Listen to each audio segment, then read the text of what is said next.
आज की कहानी परवरिश। पिता ने सिखाया पुत्र को सबक। गांव के जमींदार का इकलौता बेटा मोहन, पैसे की बहुआत, उस पर माँ का असीम लाड़, उसे आलसी, शरारती और खर्चीला बना दिया। यारी दोस्ती ने अनाप शनाप खर्च कराता रहता, पढ़ने में जरा भी मन नहीं लगाता, सारा दिन आवारा लड़कों के साथ शरारतें करता डोलता। इन सब के बीच एक अच्छी बात थी, उसमें झूठ नहीं बोलता और पिता से डरता भी था। घर में पिता का ही बस्तर था। छोटा था तब तक ठीक रहा, अब वो 17 साल का हो गया।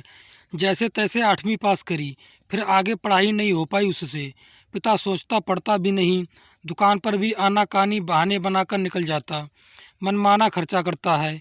मेरे बाद इसका क्या होगा। एक दिन पिता गोपीनाथ नाथ जी ने भोजन करते समय मोहन से कहा, अब से रोज 1 रुपया कमाकर मुझे देना, उसी के बाद भोजन मिलेगा। मोहन ने हाँ में सिर हिला दिया।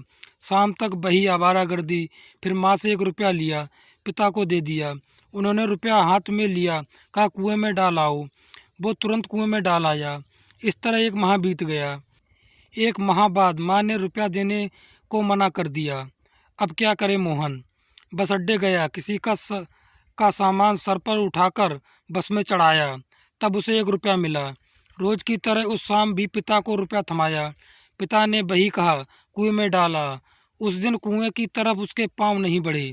वो बार बार गर्दन सहलाता और रुपए को देखता। पिता के बार बार कहने पर वह रो पड़ा और बोला, इस रुपए को कमाने के लिए बोझा उठाया, मेहनत की, गर्दन अभी भी दुख रही है और आप कह रहे हो कुएं में डाला। नहीं डालूंगा, कहकर रुपया कसकर मुट्ठी बंद कर ली और सुबकने लगा। पिता ने बड़े प्यार से उसे पास बैठाया, आंसू पोंछे और कहा, तुम रोज माँ से रुपया लेते थे, उसे कुएं में डाल आते थे, पर ऐसा आज नहीं कर पाओ। क्यों? इसीलिए ये तुम्हारी मेहनत की कमाई है। मैंने भी ये सब बड़ी मेहनत से कमाया है और तुम रोज उसे व्यर्थ करते रहते हो। मुझे इतनी पीड़ा होती है। इतना सुनते ही मोहन ने पिता के पैर पकड़ लिए और बोला, आज से मैं मेहनत से धन कमाए का मूल्य समझ गया।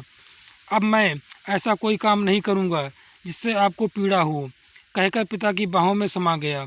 आज मोहन को पिता की शक्ति का अर्थ समझ आ गया था। आज पिता उसे भरी दोपहरी में वटवृक्ष की शीतल छांव जैसा लग रहे थे। बस इतनी थी आज की कहानी। इस कहानी की लेखिका हैं डॉक्टर इंदिरा गुप्ता, यथार्थ, राजस्थान, मौलिक रचना। दोस्तों, आपको कहानी कैसी लगी कमेंट करके ज़रूर बताएं। कहानी पसंद आई हो तो चैनल को सब्सक्राइब करें, लाइक करें और अपना प्यार बनाए रखें। धन्यवाद।